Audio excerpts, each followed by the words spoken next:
ಓಂ ಶ್ರೀ ವೀರಭದ್ರೇಶ್ವರಾಯ ನಮಃ. ಓಂ ಪೂಜ್ಯನೀಯ ಶ್ರೀ ರಾಘವೇಂದ್ರಾಯ ನಮಃ.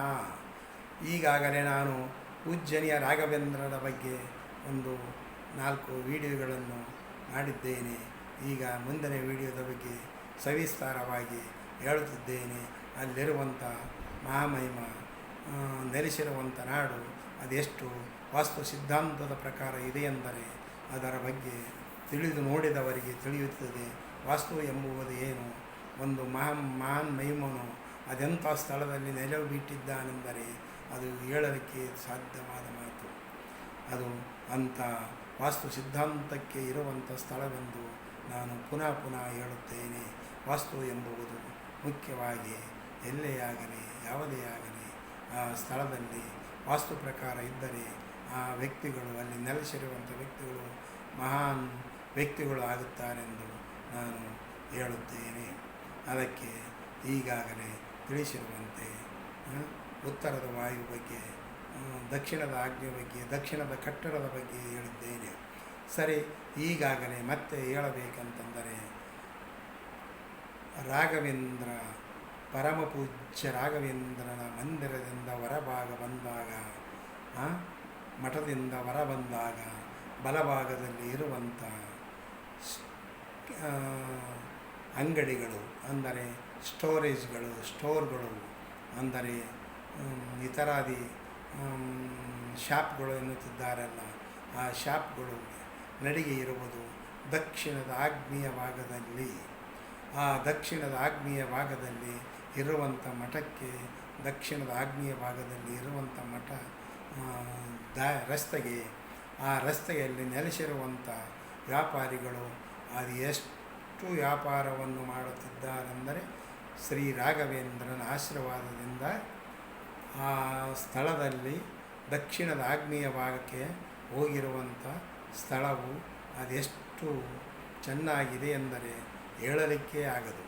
ಅಲ್ಲಿ ಪ್ರತಿಯೊಂದು ಚಿಕ್ಕ ಅಂಗಡಿಗಳು ಸಹ ಅಷ್ಟೊಂದು ವ್ಯಾಪಾರವಾಗಿ ಅಷ್ಟೊಂದು ಟ್ರಾನ್ಸಾಕ್ಷನ್ ನಡೆಯುತ್ತದೆ.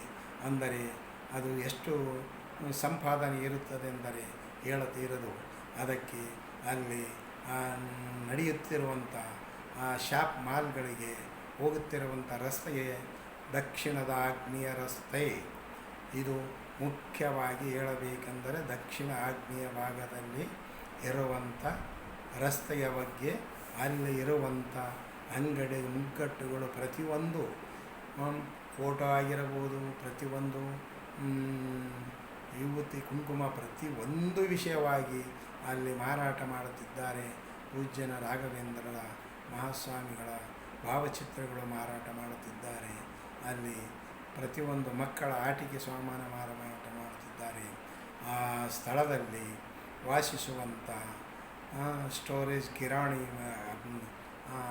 ಅಂಗಡಿಗಳ ಮಾಲೀಕರು ಪ್ರತಿನಿತ್ಯ ರಾಘವೇಂದ್ರನ ಆಶೀರ್ವಾದದಿಂದ ಅದೆಷ್ಟು ದುಡಿಯುತ್ತಿದ್ದಾರೆಂದರೆ ಹೇಳಲೇ ತೀರದು. ಅಂಥ ಮಹಾಮಹಿಮನೆಯಲ್ಲಿ ನೆಲೆಸಿರುವಂಥ ಜನರು ಬಹಳ ಪುಣ್ಯವಂತರು ಎಂದು ಹೇಳಲಿಕ್ಕೆ ಇಷ್ಟಪಡುತ್ತೇನೆ. ಅದೇ ರೀತಿ ಅಲ್ಲಿ ಪ್ರತಿನಿತ್ಯ ಅವರು ಎಷ್ಟು ಲಾಭವನ್ನು ಮಾಡುತ್ತಿದ್ದಾರೆ, ಎಷ್ಟು ದುಡಿಮೆ ಮಾಡುತ್ತಿದ್ದಾರೆಂದರೆ ಅವರಿಗೆ ಗೊತ್ತು. ಅಂಥ ಪೂಜ್ಯನೀಯ ಸ್ಥಳದಲ್ಲಿ ವಾಸ್ತು ಸಿದ್ಧಾಂತದ ಪ್ರಕಾರ ಇರುವಂಥ ಸ್ಥಳ ಮಹಾಮಹಿಮನ ಸನ್ನಿಧಿಯಲ್ಲಿ ಅದೆಷ್ಟು ಜನರು ಬದುಕುತ್ತಿದ್ದಾರೆ, ಯಾವ ರೀತಿ ಇರುತ್ತದೆ, ಅದೆಷ್ಟು ಜನರು ತಮ್ಮ ಜೀವನವನ್ನು ನಡೆಸುತ್ತಿದ್ದಾರೆಂದರೆ ಆ ಮಹಿಮನ ಆಶೀರ್ವಾದವೇ ಕಾರಣ ಎಂದು ನಾನು ಹೇಳುತ್ತೇನೆ. ಆ ಮಹಿಮನು ವಾಸ್ತು ಸಿದ್ಧಾಂತದ ಪ್ರಕಾರ ಇರುವಂಥ, ಅಲ್ಲಿ ನೆಲೆಸಿರುವಂಥ ಸ್ಥಳವೇ ಅಂಥದ್ದು.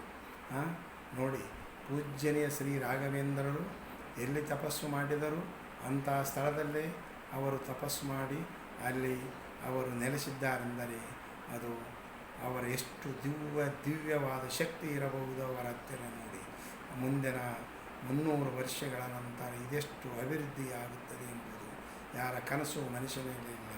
ಅಂಥ ಮಹಿಮನ ಬಗ್ಗೆ ಅದೆಷ್ಟು ಹೇಳಿದರೂ ಸಾಲದು.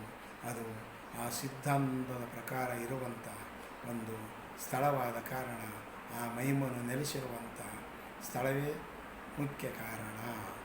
ಅದಕ್ಕೆ ಇದರ ಬಗ್ಗೆ ಕೂಲಂಕುಷವಾಗಿ 4 ವಿಷಯಗಳನ್ನು ಹೇಳಿದ್ದೇನೆ. ನಮ್ಮ ವಿಡಿಯೋವನ್ನು ಲೈಕ್ ಮಾಡಿ, ಬೆಲ್ ಐಕಾನ್ ಐತಿ, ಇತರರಿಗೆ ಶೇರ್ ಮಾಡಿ, ರಾಘವೇಂದ್ರನ ಆಶೀರ್ವಾದ ಪಡೆಯಿರಿ ಎಂದು ಹೇಳುತ್ತೇನೆ. ನಮ್ಮ ಬೆಲ್ ಐಕಾನ್ ಒತ್ತಿ ಸಬ್ಸ್ಕ್ರೈಬ್ ಮಾಡಿ. ಮತ್ತು ಪೂಜ್ಯ ಮಹಾಸ್ವಾಮಿಗಳ ಬಗ್ಗೆ ವಿಡಿಯೋವನ್ನು ಮಾಡುತ್ತೇನೆ. ಬರುವಂಥ ವಿಡಿಯೋಗಳನ್ನು ನೋಡಿರಿ.